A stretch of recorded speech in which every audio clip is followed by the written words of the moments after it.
Cinnamon, where you gonna run to? Cinnamon, where you gonna run? ¿Cómo están? Los saludo en este primer día del año 2024 para la entrevista de Nicole Rodríguez. Vamos a comenzar con un invitado que estuvimos persiguiéndolo durante todo el año 2023. Es parte del listado de intelectuales, ensayistas, conferencistas latinoamericanos muy prestigiosos, al cual le queremos estar preguntando sobre su visión de las democracias en Latinoamérica, el mundo, hacia dónde va este mundo, si es que efectivamente vamos hacia un nuevo orden mundial. El, eh, el invitado ideal para comenzar la entrevista de Nicole Rodríguez en este 2024. Ya se los voy a presentar, pero antes espero que hayan pasado unas lindas celebraciones en familia, en fiesta, dependiendo de su condición, y a la vez decirles que vamos a estar durante todo enero con la entrevista de Nicole Rodríguez. Nos vamos a tomar un descanso, el equipo me pide que descansemos. Sí, vamos a tener un descanso durante febrero y en marzo volvemos renovados, con energía para seguir durante todo el año, en año electoral también para nuestro país y donde están pasando muchísimas cosas. Así es que en marzo regresaríamos con la entrevista de Nicole Rodríguez, por mientras lo acompañamos en el verano. Ya lo voy a saludar a nuestro entrevistado, pero antes recordarles, nicolperiodistachile@gmail.com es el mail del programa. Allí he tenido la fortuna de intercambiar con ustedes opiniones, comentarios, saludos de fin de año y también he tenido la fortuna de que se acerquen más auspiciadores al programa, muy necesario.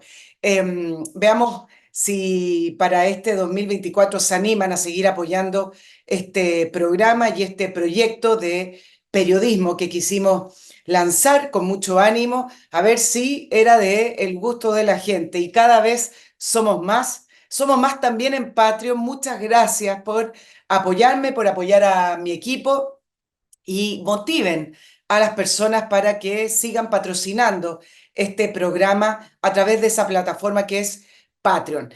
Y comienzo con un gran auspiciador porque además tenemos muchos intercambios de opiniones, también crítica, me da su visión del país, del mundo, me sugiere entrevistados, no me pautea, me sugiere entrevistados, me da temas. Bueno, ha sido también un gusto tener a este producto. Oxinova se va de vacaciones, se va a ir a una casa que tiene que ventilar y usted llega y tiene ese mal olor, olor a encierro, quizás es una vivienda no conectada al alcantarillado. Bueno, Oxinova es la solución.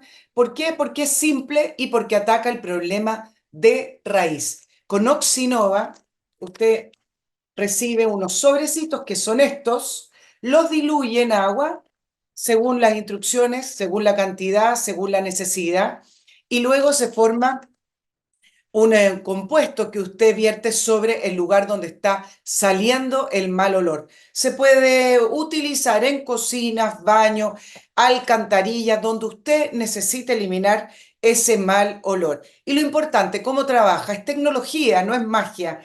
Esto se fue desarrollando en un laboratorio en Estados Unidos, en el cual las bacterias que producen el mal olor son eliminadas por otras bacterias que son las que se desarrollan en estos polvitos diluidos en agua. Entonces usted ataca el problema de raíz.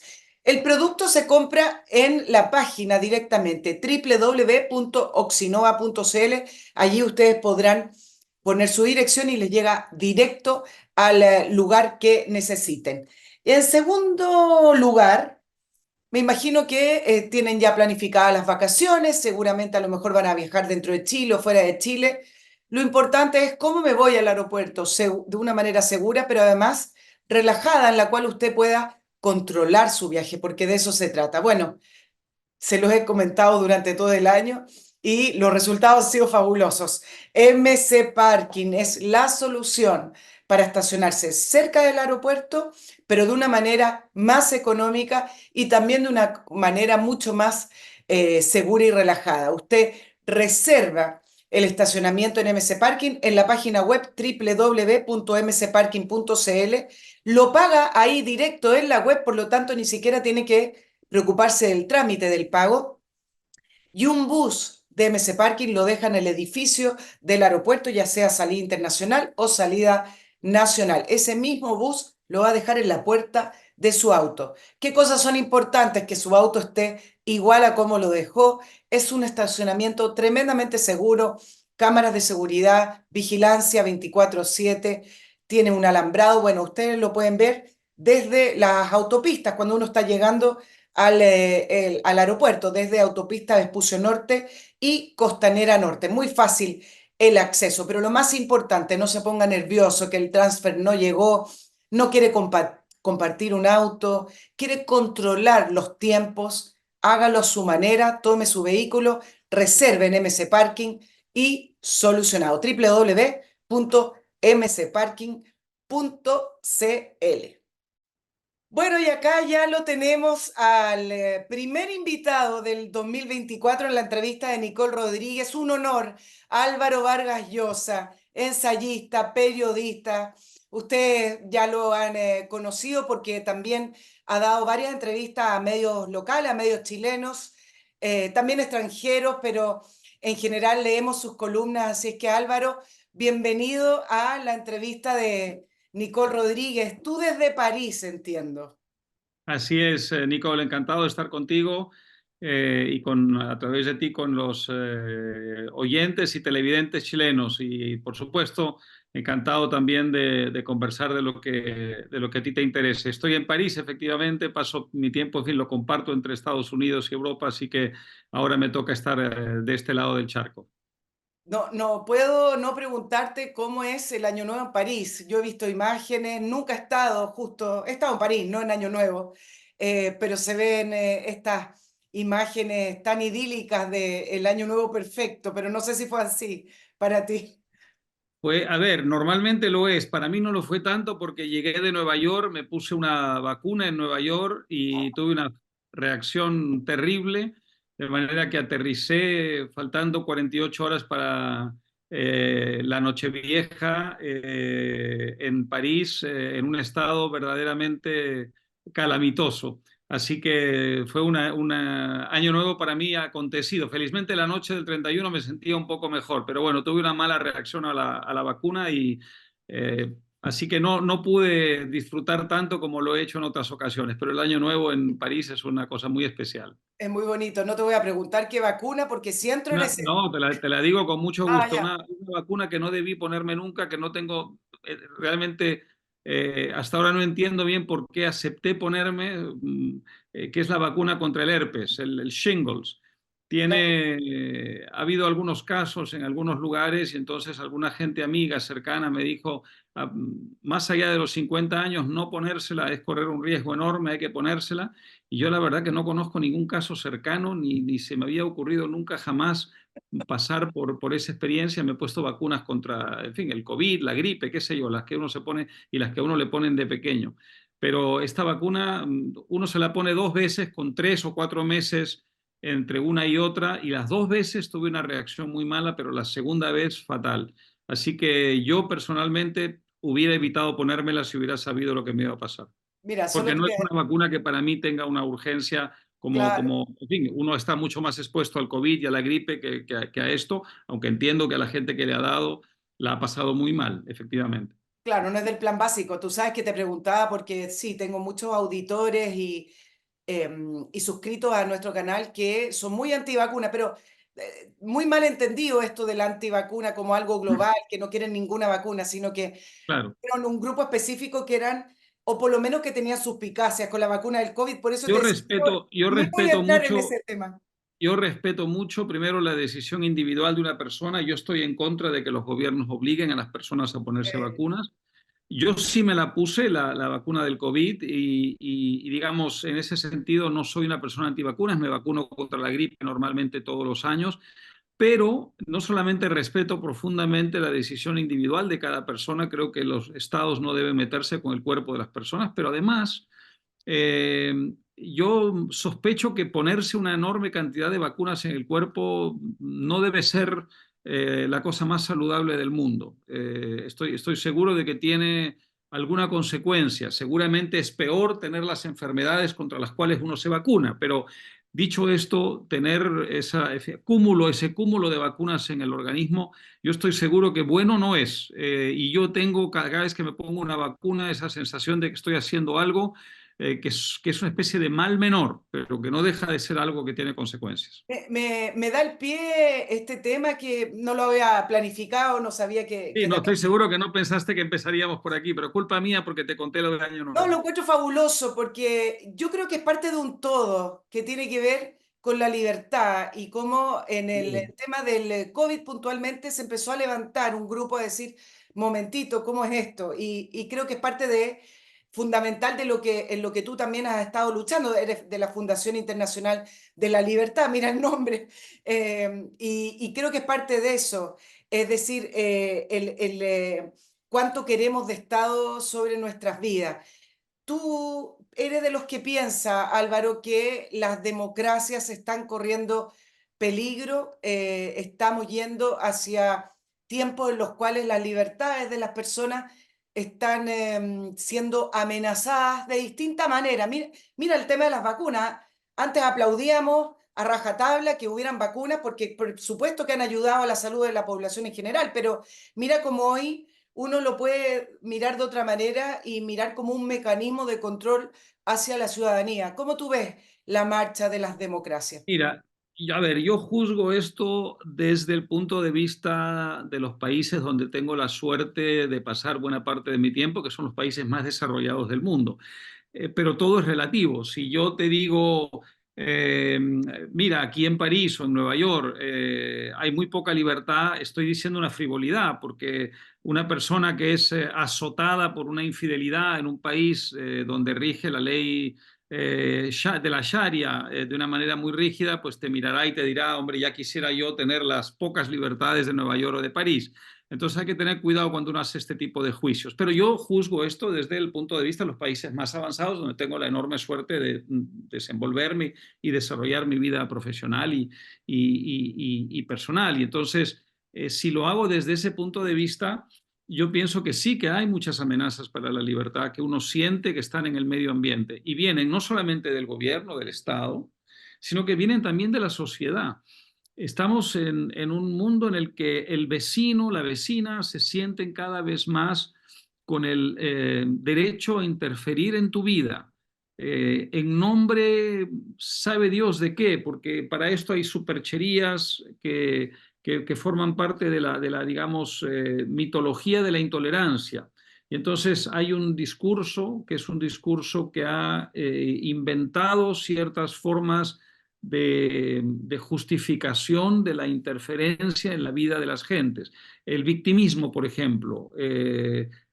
Cualquiera, digamos, hoy en día invoca la situación de víctima de una ofensa, que es una ofensa absolutamente arbitraria, absolutamente subjetiva, y a partir de allí empieza a crear una presión muy grande sobre, no solamente desde la sociedad, sino sobre las personas, sino también desde el Estado, sobre el Estado para que el Estado legisle de tal manera que cada vez tengas menos derecho a hacer cosas porque hacerlas supone ofender a personas o a grupos o a minorías determinadas. Vivimos una exacerbación de la estupidez política que a mí me asombra verdaderamente. Esto ocurre además en los lugares, se supone, donde debería brillar más la inteligencia. Por ejemplo, el mundo académico, las universidades, hoy se han vuelto lugares de intolerancia y fanatismo, del victimismo que a mí verdaderamente me asombra, ¿no? Para no hablar de un tema más complejo que es el tema de la identidad, ¿no? Hoy,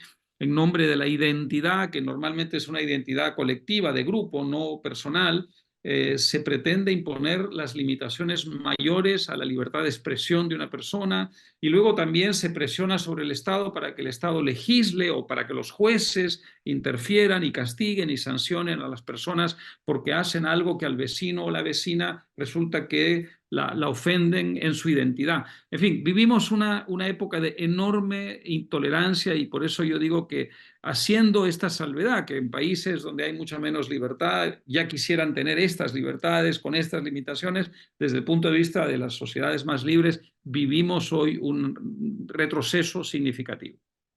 ¿Cómo se fue gestando ese retroceso? La Fundación Internacional de la Libertad, que fue creada por tu padre, en el 2002 no tenía las mismas amenazas que hoy. Me imagino que él o ese grupo que conformó esta fundación proyectó que la libertad siempre va a estar amenazada, porque además la libertad de las personas siempre son una amenaza a los poderes, no solamente del Estado, a los distintos poderes. Por lo tanto, Así es. amenazas siempre va a tener.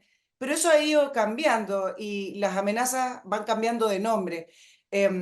Tú decías hoy que son estos grupos identitarios, lo que uno ve, esta situación tan asfixiante para la libertad de expresión. Imagínate nosotros que hacemos periodismo, tú escribes, ensayista, qué difícil es hoy poder no... Decir cualquier cosa sin ofender a alguien, sí. Y incluso uno lo tiene que decir desde el punto de vista de lo políticamente correcto. Yo no entiendo que exista esa frase, incluso que exista lo políticamente correcto, pero ¿cómo fue transmutando, cómo fue caminando esto, Álvaro, ya que tú has estado tan cerca de este tema también siempre, Mira, desde la década de los 2000 hasta ahora que estamos eh, 20 es años una después? buena pregunta. Yo diría que las principales amenazas a la libertad efectivamente han ido variando. En el fondo todas representan lo mismo, que es una limitación, una interferencia indebida de la libertad, digamos, de expresarse, de actuar, de asociarse, de organizar tu proyecto de vida,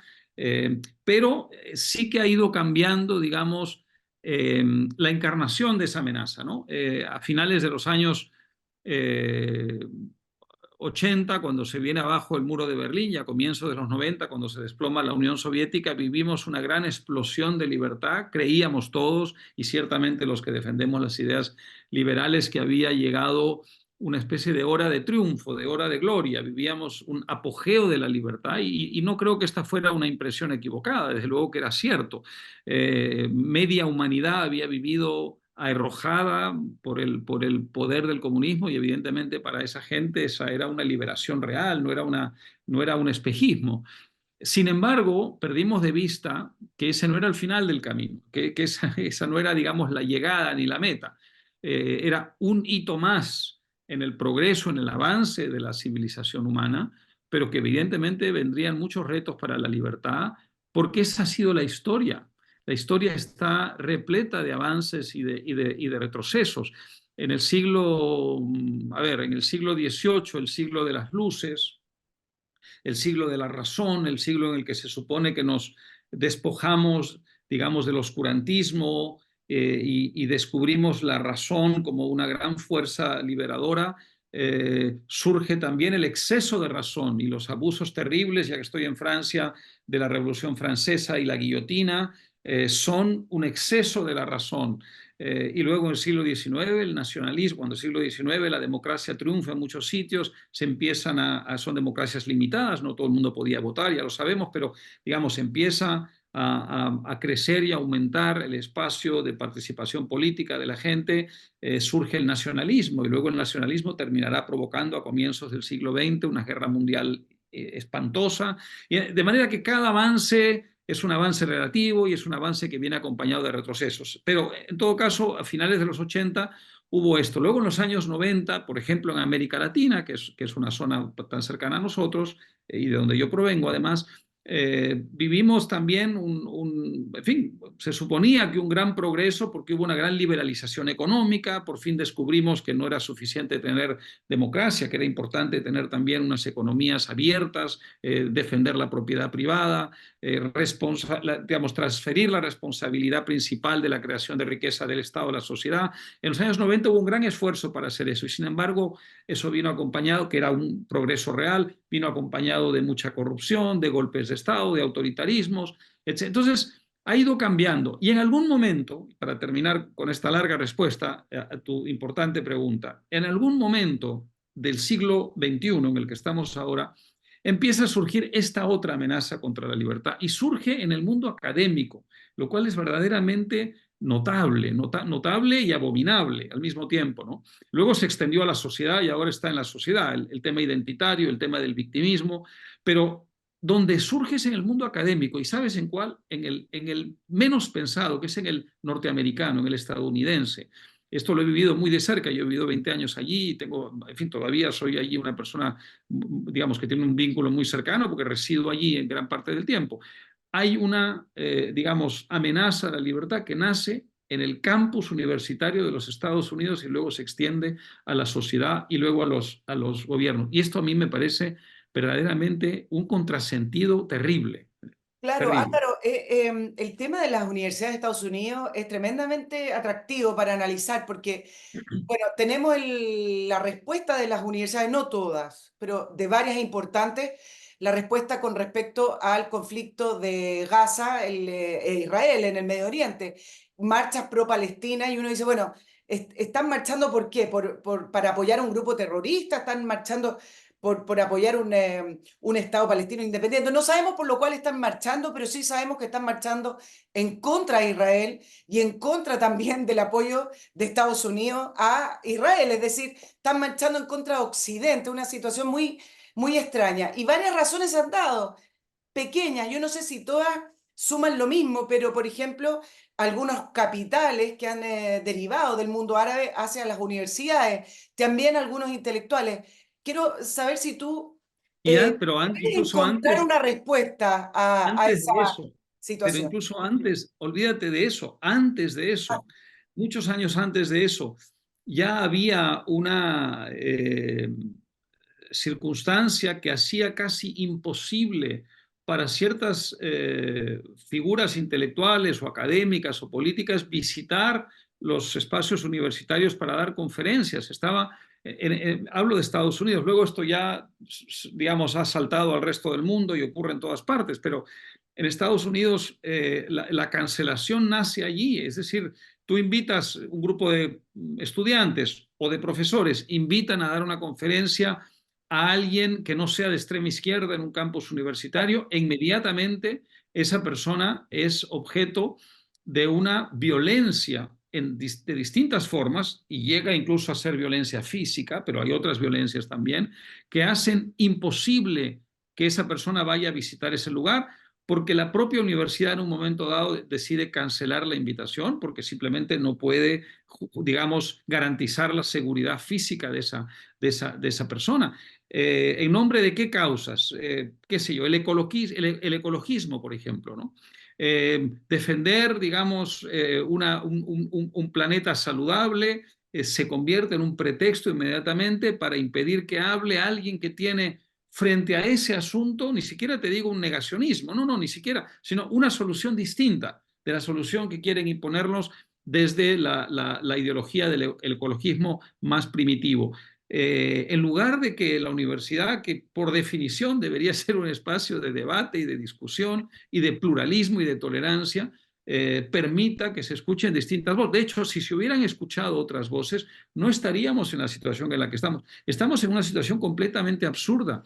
Hemos creado una crisis energética brutal en estos momentos, así que es. se va a notar con la disparada del precio del petróleo y del gas muy pronto, ya se ha disparado, pero te hablo de algo que yo creo que va a ser muchísimo peor, porque no hay suficiente oferta, porque las empresas petroleras y gasíferas no han podido invertir, porque se ha creado un ambiente que hacía imposible invertir en eso, con la idea de que las, digamos, renovables iban a cubrir ese vacío. Hoy las renovables no pueden cubrir ese vacío, no hay manera, cubren un espacio muy pequeñito y en estos momentos hay una falta, hay una insuficiencia de energía fósil, de energía tradicional, que las renovables no pueden compensar. Y eso está creando una crisis energética brutal. Ya se está viviendo en Alemania. Alemania está viviendo una crisis terrible por haber cerrado sus centrales nucleares y por haber renunciado a la energía tradicional. O sea, y todo esto empezó ¿cómo? A través de intolerancias que tienen una raíz académica, que es, por Dios, esto es lo que a mí me parece más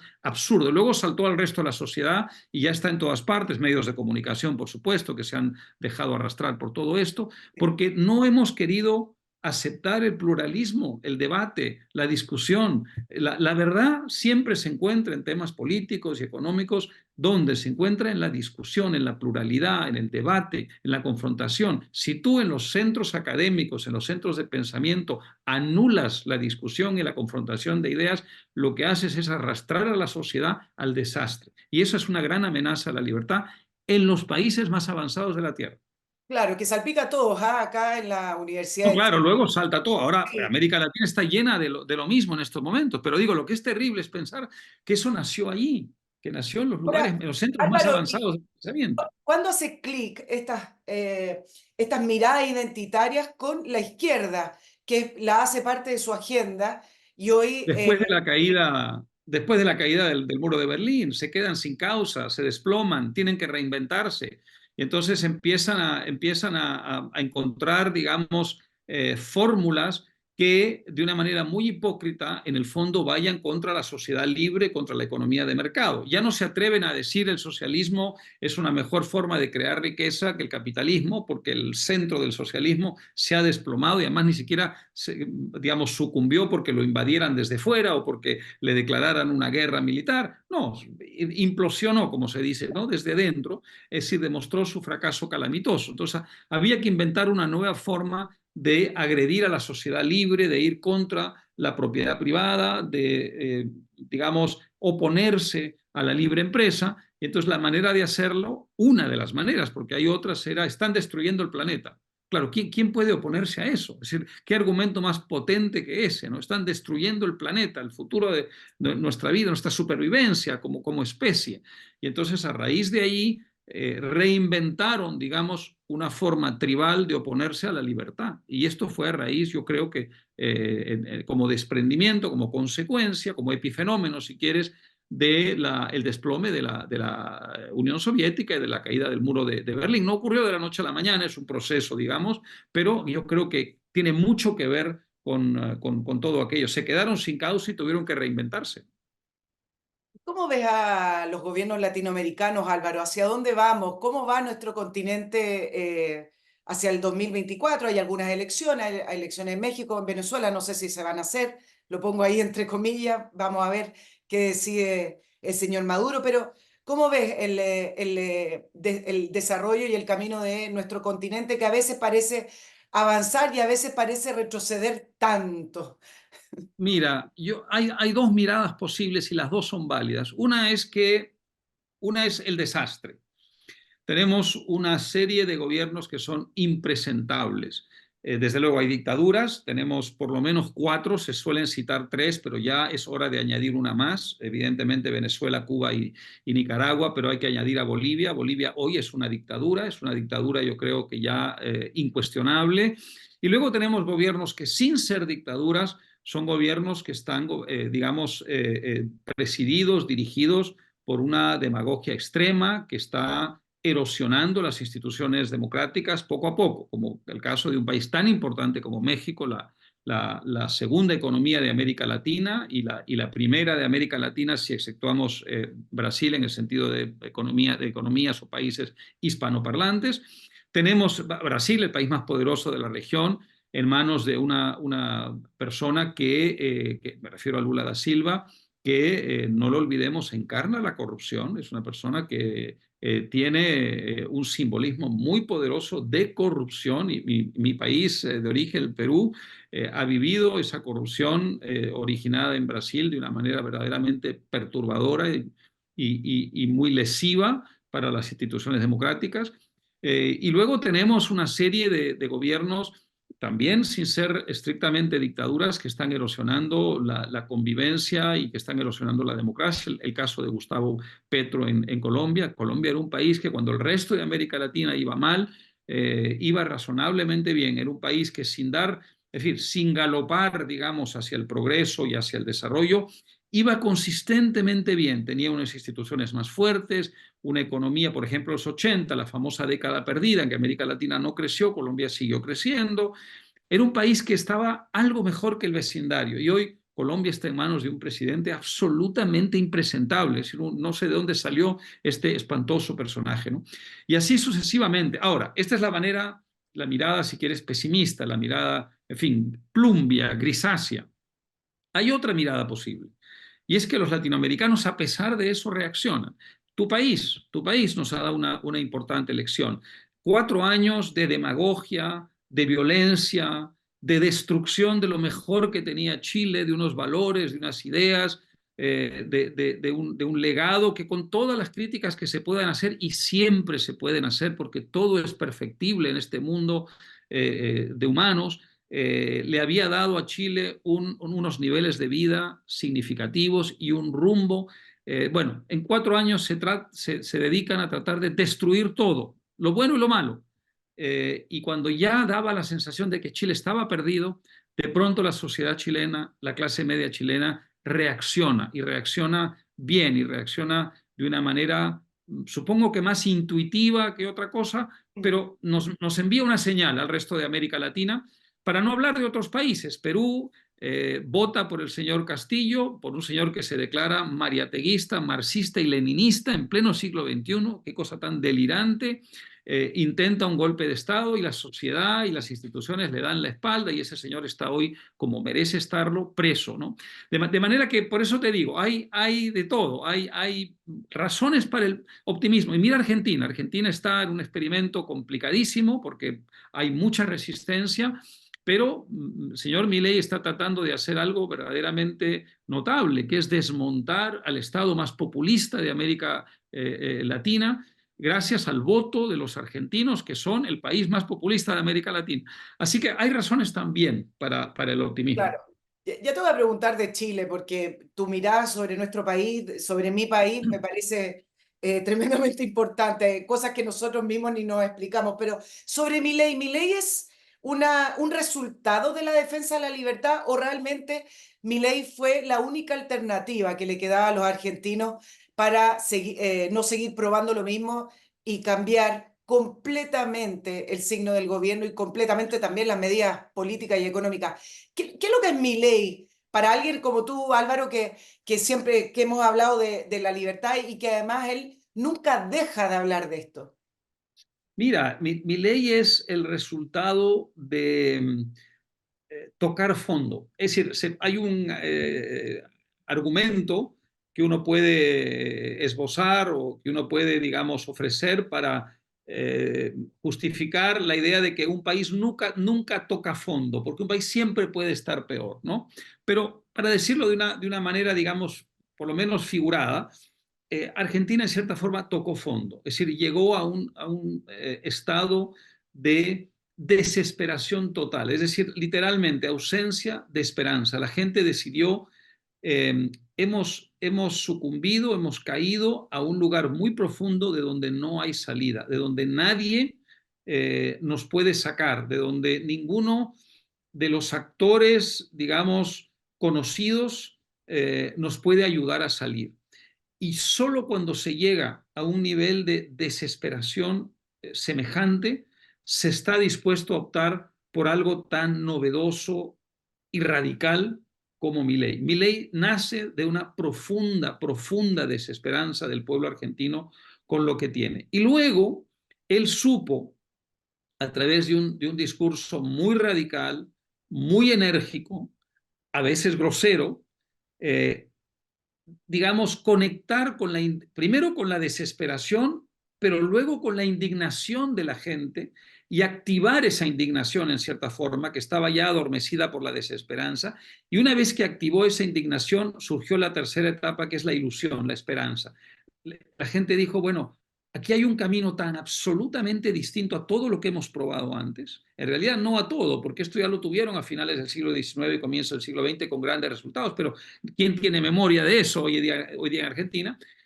Algo tan radicalmente distinto, decía, de lo que hemos conocido, que quizá esta es la fórmula, o en todo caso es, digamos, la última. Vamos a jugarnos el último cartucho.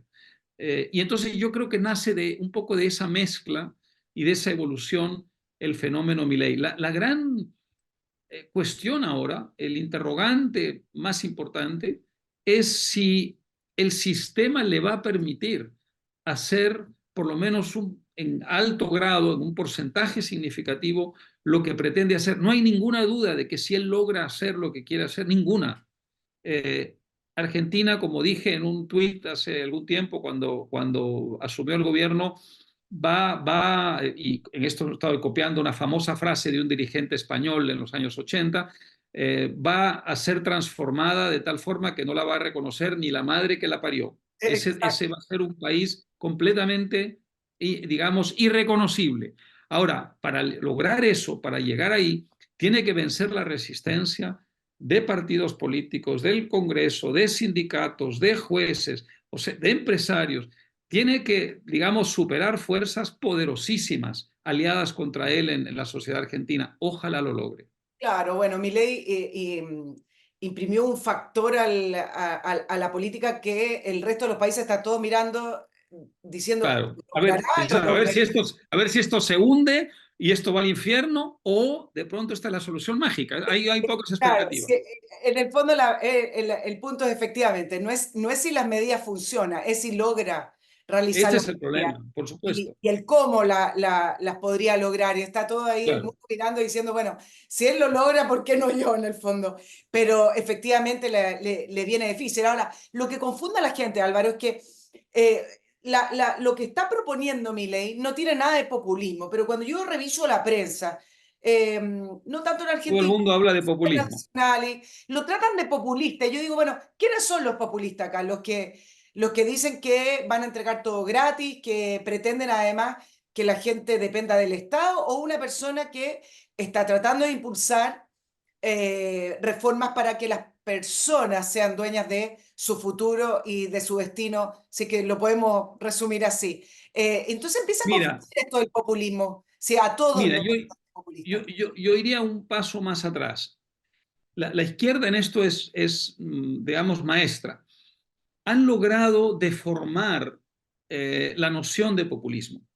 Los liberales, y si quieres el centro derecha, en el que hay liberales, conservadores, un poco de todo, pero digamos, habíamos logrado durante mucho tiempo que el populismo se convirtiera en una mala palabra. Si tú decías en América Latina, por ejemplo, también en Europa, por cierto, pero en fin, para hablar de América Latina, si tú decías populista, automáticamente era una descalificación. Y ese era un gran logro que habíamos conseguido, porque nosotros en el lenguaje político casi siempre perdemos. Ellos son mucho mejores en eso, Claro. porque son grandes instaladores de mitos. Nosotros hablamos con la verdad y la verdad es mucho más complicada de vender que el mito, ¿no es cierto? Son instaladores de mitos y de utopías, ¿no? Mitos, digamos, porque con el mito deforman el pasado y utopías porque con la utopía deforman el futuro, digamos, te venden un futuro que no es posible, no es realizable. Pero habíamos logrado nosotros una victoria en ese campo. El populismo era una mala palabra que significaba esencialmente, aunque había una versión, digamos, fascista, si quieres, de derecha extrema, que venía, por supuesto, de Mussolini y compañía, sobre todo significaba en América Latina los gobiernos populistas de izquierda. En algún punto del camino, ellos lograron apropiarse de la palabra y cambiarle el sentido, de manera que populismo se convirtió en cualquier cosa que fuera de derecha. De manera que, en cierta forma, digamos, nos pasaron la pelota a nuestro campo. Y claro, hay que decir, es verdad, que la derecha ayudó a este fenómeno, porque hubo una cierta derecha que surgió como respuesta a la corrección política, como respuesta al victimismo y a la política de izquierda identitaria con un cierto tono populista. Trump tiene un tono populista y tiene además un contenido populista, Bolsonaro lo tenía también, y entonces contribuimos en cierta forma a que el populismo se volviera una mala palabra para definir ya no a la izquierda, sino a la derecha. ¿Qué pasa? Que en el caso de Milei, yo ya he explicado esto en 2 o 3 ocasiones con bastante detalle, él no tiene absolutamente nada que ver con ese populismo de derecha, absolutamente nada que ver. Es verdad que él ha cometido alguna vez el error de identificarse en política exterior con algunos de estos personajes que tienen una connotación populista. ¿Pero por qué lo ha hecho?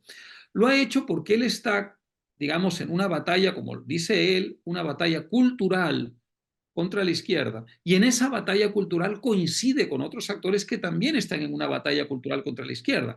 Pero si tú analizas el programa económico, el programa político de Milei, es un programa que no tiene un átomo de populismo, es un programa que es absolutamente liberal, es decir, es casi químicamente puro liberal, de manera que es la negación del populismo. Por eso digo, si él logra llevar a la práctica, no te hablo del 100%, por Dios, del 50% de su programa, Argentina va a ser transformada, va a ser un país rumbo al primer mundo. Desde luego no es suficiente un periodo de 4 años ni de 8 si lo reeligen, necesitas más que eso, pero es un país que se va a transformar y eso no lo va a hacer porque sea un país populista, porque llevan 100 años de populismo. El populismo empezó, ni siquiera empezó con Perón en Argentina, empezó a comienzo del siglo XX. Así que es una deformación del lenguaje que lamentablemente está ahí y que confunde mucho a la gente. Claro, Argentina, si es que lo logra, nos van a robar la frase de el jaguar de América Latina, ¿no? Nosotros ya estamos quedando atrás. No, Álvaro, además son un país muy rico, son un país más rico que Chile, ¿no? Desde el es punto un de vista de los recursos. potencial, Entonces, si tú haces en Argentina lo que hay que hacer, olvídate con los recursos que tienen, la rapidez con la que ese país puede salir adelante. vamos a lidiar. Pero está por verse si se lo van a permitir. Álvaro, ¿y qué pasó con Chile? ¿Qué pasó con nuestro país? ¿Qué pasó que en algún minuto, incluso quienes estamos acá, vimos estos eventos del 19 de octubre del año 2019 como que nos pegamos en la cabeza? ¿Qué pasó que la gente se volvió loca? ¿Cómo nos ves tú a 4 años de ese evento que me parece que nos movió las placas tectónicas acá? ¿Cómo ves a Chile? Mira, yo dije en aquel momento, y fue muy, en fin, esto tuvo mucha difusión y lo vuelvo a repetir porque esto me parece que es una idea muy importante para otros países, como lección para otros países. Yo vi en Chile algo muy parecido a lo que había visto en España. Hay países que pegan un salto, que dan un salto hacia el desarrollo, en los que ocurre un fenómeno que es muy, bueno, fascinante, al mismo tiempo, claro, deplorable. Y es que hay una o dos generaciones que hacen un enorme esfuerzo, con una gran visión de país, entienden perfectamente que hay que trabajar, hay que esforzarse, hay que ahorrar, hay que dar mucho más de lo que se pide, y luego se logra un progreso.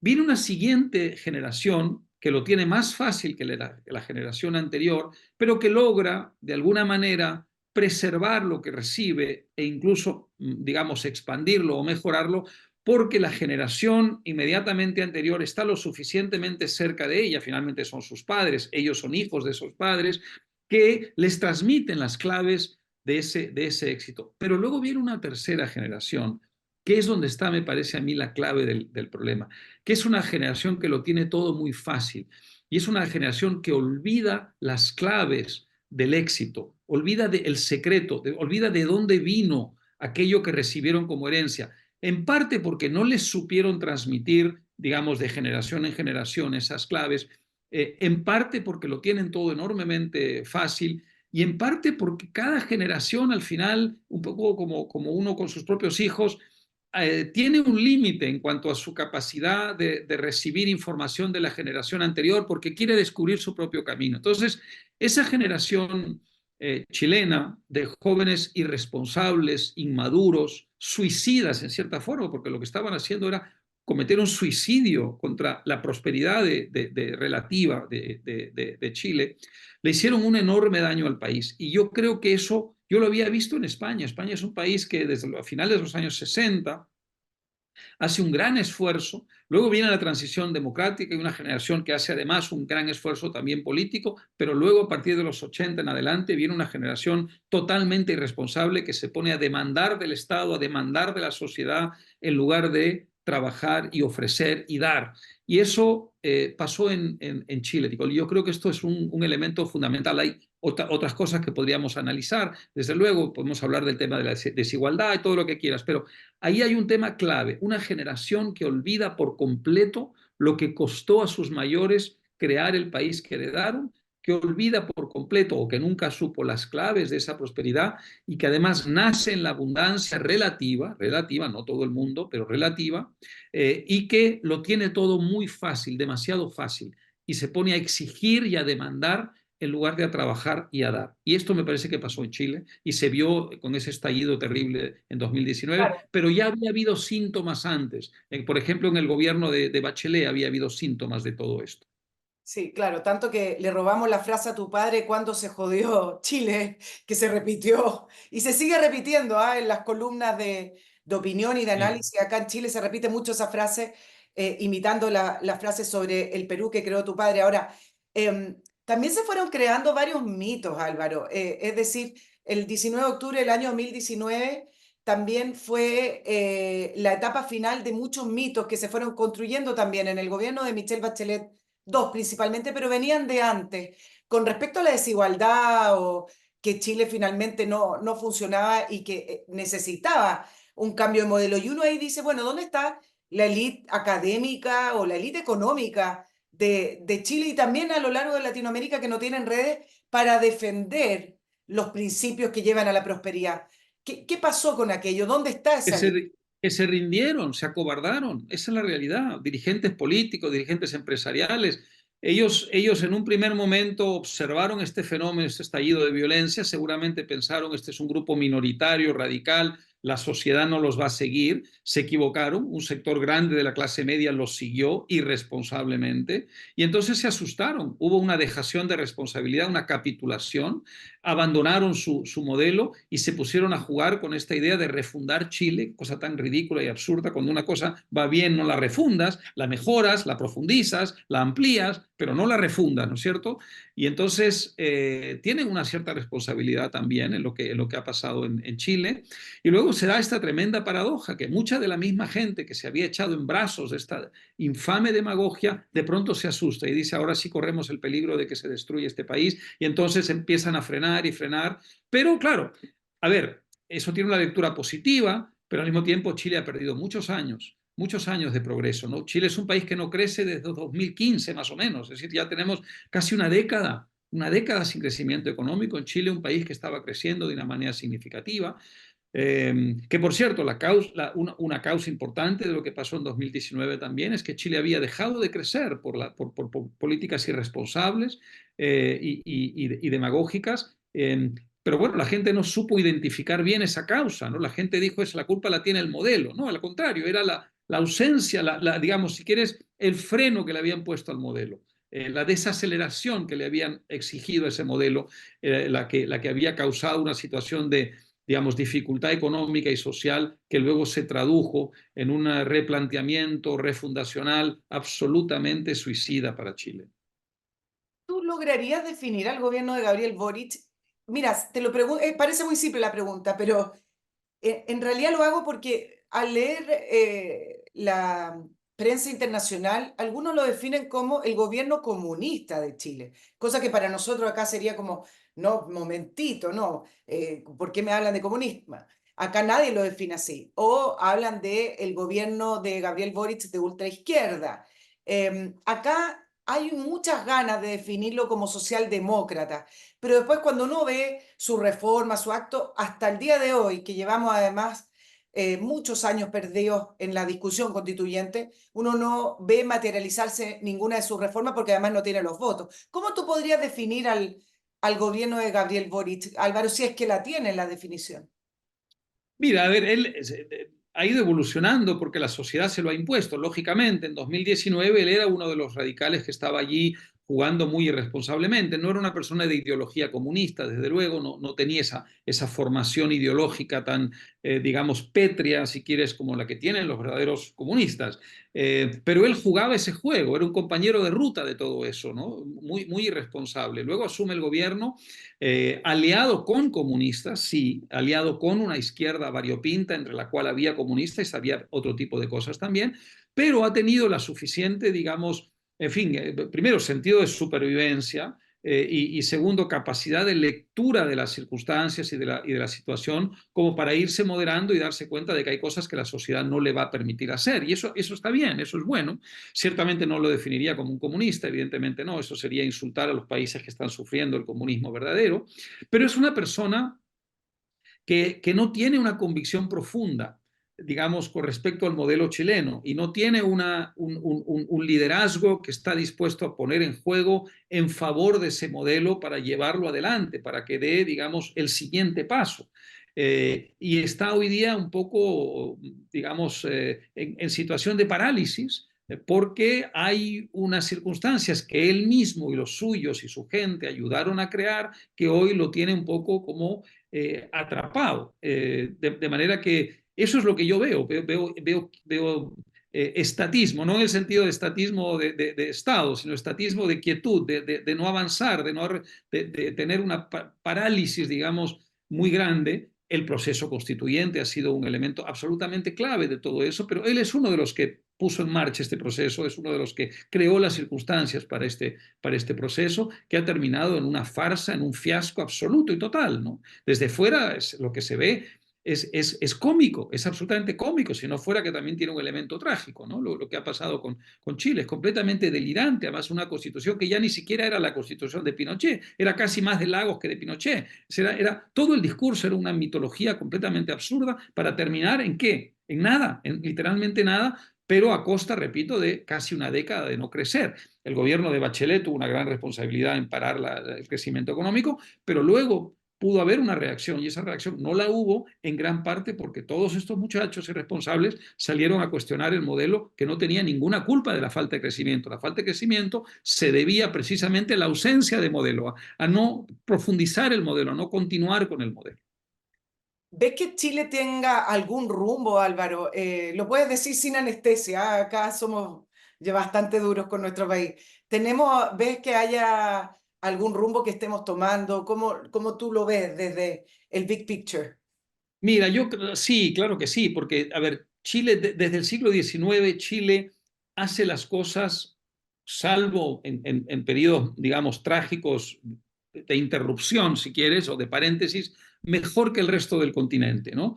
Chile tuvo un siglo XIX mucho mejor que el resto de América Latina, una parte del siglo XX chileno importante fue mejor que el resto de América Latina. Hay claramente en la sociedad chilena unas reservas digamos, si quieres, lucidez, que todavía están ahí, que no han muerto del todo, ¿no? Si no, la constitución anterior habría sido aprobada y no lo fue. Y no lo fue por un amplio margen de una sociedad que dijo, no, basta, está bien estos jueguitos, están bien, pero hasta aquí llegamos, ¿no? Hay unas reservas en la sociedad chilena, pero va a haber que pasar por esta etapa de parálisis, de marchas, de contramarchas, de indefinición, que va a tardar un poco de tiempo, algunos años, pero Chile va a retomar el rumbo. Tengo esa sensación ahora. Yo no la tenía hace unos años.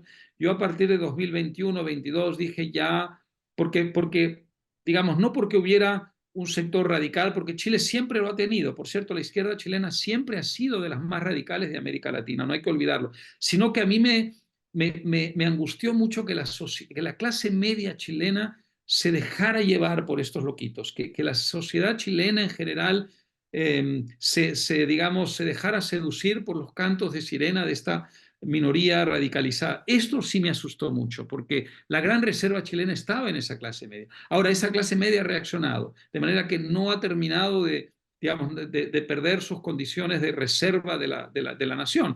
Lo que pasa es que ahora falta un liderazgo, hay que proponerle a esa sociedad una nueva reforma. El modelo chileno ya no puede sobrevivir por sí solo. La sociedad, digamos, ha dado marcha atrás en su radicalización, ha dicho, no, vamos a preservar lo que hay, pero no es suficiente, porque mientras preserves lo que hay y no hagas algo mejor, esa minoría radicalizada va a encontrar razones mañana o pasado mañana para volver a la carga y volverán otra vez a crear este clima infernal que crearon hace poco tiempo y volverán a pedir una nueva constitución. De modo que tiene que surgir desde la centro derecha o desde el liberalismo, como queramos llamarle, tiene que surgir un liderazgo ilusionante y si quieres percibido como radical, que sea una respuesta, digamos, que logre resucitar en la gente la fe que ha perdido en este modelo. Y esto va a depender mucho del liderazgo chileno, que todavía no lo veo claro. La derecha chilena, Álvaro, ¿te parece que tienen claras las ideas que los hace ser de derecha o a veces, como por lo menos en los programas que yo hago, de análisis lo hemos planteado, una derecha extraviada. Algunos los tratan de cobarde, pero Yo, voy a dejar yo la creo palabra que cobarde aparte. mira, yo lo que creo es que digamos, ha habido algo de cobardía. Yo creo que sí, claro que sí. Desde 2019 ha habido cobardía.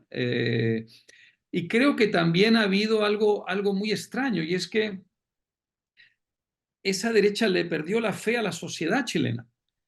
Le pasó, bueno, y se entiende, es decir, porque la reacción de la sociedad la sorprendió a esa derecha, la desbordó completamente, y esa derecha que pensaba que tenía a su mejor aliada en la clase media chilena, de pronto dijo, no, esta clase media ya no está con nosotros. Y entonces esa derecha empezó a descreer de sus propias ideas, o en todo caso esconder esas ideas bajo la alfombra y sacar otras ideas adocenadas, mediocres, más bien, digamos, en cierta forma, heredadas de la socialdemocracia chilena e internacional, y por tanto a desfigurarse, a desperfilarse. Y entonces ya la sociedad chilena no tenía una referencia digamos, que marcara distancia frente al statu quo, que le demostrara que había algo distinto frente a lo que estaba pasando.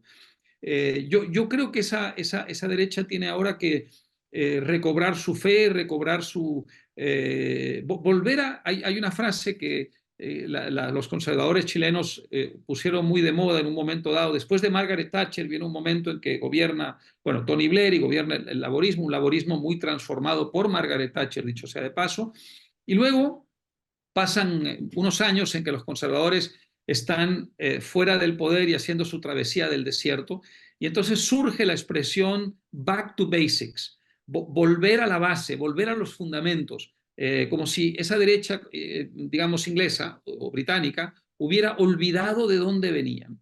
Algo de eso debe hacer la derecha chilena, que volver a los fundamentos, volver a su base, volver a creer en lo que ha dejado de creer, en parte por las circunstancias y en parte porque quizás su fe en sus propias ideas no era tan firme como parecía. Sí, Álvaro, que te quiero sacar ahí harto brillo antes de cortar la entrevista, pero con respecto al continente, hablamos de los peligros sobre la libertad, hablamos del populismo. ¿Cuánto peligro sigue siendo? Peligro desde el punto de vista de las amenazas a la libertad y a la democracia. Sigue siendo Cuba y de inmediato Venezuela. ¿Cuánto influye la revolución cubana? Si bien uno la mira como, bueno, siguen hablando de la revolución cubana 60 años después y bueno, ya no llegó nomás, pero siguen en el poder. ¿Cuánto influye o cuánto poder les interesa seguir teniendo sobre distintos grupos en el continente para desestabilizar democracias? Mira, siguen influyendo muchísimo menos que antes, no hay ninguna duda, pero de dos formas. Una es porque hay una izquierda intelectual que todavía no ha roto con la idea de Cuba.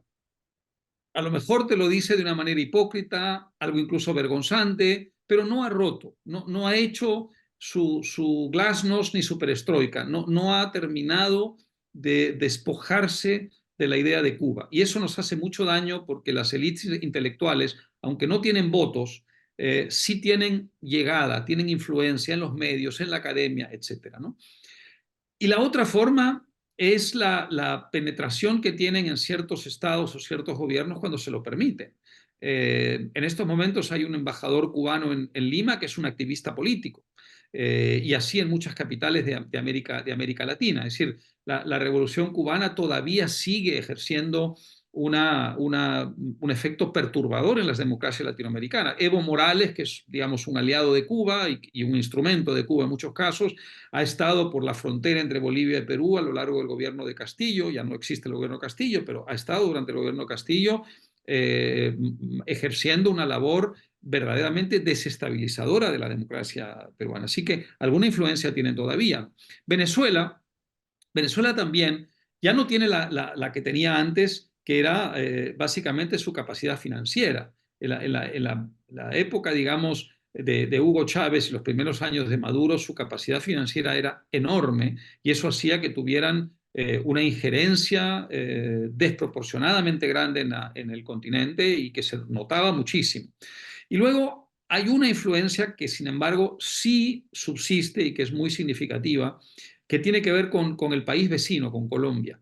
La penetración de Venezuela en Colombia es enorme, no me refiero a los más de 2 millones de inmigrantes venezolanos, me refiero a una penetración política y la relación de Petro con Venezuela llega a niveles que podrían calificarse casi de traición a su país. Es una relación umbilical, casi subordinada, que me parece una vergüenza, una verdadera vergüenza desde el punto de vista de Colombia. Y Colombia es un país muy importante, es un país poblado, es una economía significativa en la región, de manera que esa influencia a mí me parece muy perniciosa. Claro, ahora el rol de Maduro, por ejemplo, con los inmigrantes, que a Claro, veces él infiltra gente seguramente, no tengo ninguna duda, ¿no? Perú Perú tiene una cantidad de inmigrantes impresionante, no tengo ninguna duda que debe haber infiltrado allí alguna gente y así lo ha hecho en otras partes, sin que esto signifique cuestionar a la inmensa mayoría de inmigrantes venezolanos, los pobres que vienen huyendo del infierno y que son gente que lo único que quiere es ganarse la vida y respirar libertad, ¿no? Pero sin ninguna duda. De hecho, eso lo aprendió de Cuba, Venezuela. Cuba se pasó la vida infiltrando gente a través de sus olas migratorias, incluso en Estados Unidos, ¿no? En el famoso Mariel, cuando en el año 80 salen más de 100.000 cubanos por el puerto del Mariel hacia los Estados Unidos, Castro abrió las cárceles y mandó delincuentes, pero también mandó agentes de inteligencia que hicieron su trabajo y que con el tiempo fueron siendo detectados, ¿no? y que Maduro esté todavía en el poder, Álvaro, tiene que ver también con la debilidad del resto de las democracias de condenar que se haya convertido en una dictadura. Tiene que ver también con que Estados Unidos abandonó el rol de las defensas de la democracia. A veces Estados Unidos parece tan ausente de nuestro continente. Sin ninguna duda, no hay ninguna duda. El vecindario tiene una enorme responsabilidad en la perpetuación en el poder de esta gente. Pero yo quiero terminar con una nota más bien optimista con respecto a Venezuela. Yo tengo una gran ilusión y una gran esperanza en María Corina Machado, a quien quiero mucho, es una gran amiga y tengo una gran admiración por lo que está haciendo. Ha despertado un entusiasmo en la sociedad venezolana verdaderamente sin precedentes. Es impresionante lo que ha conseguido. Tiene 80% de la sociedad venezolana con ella.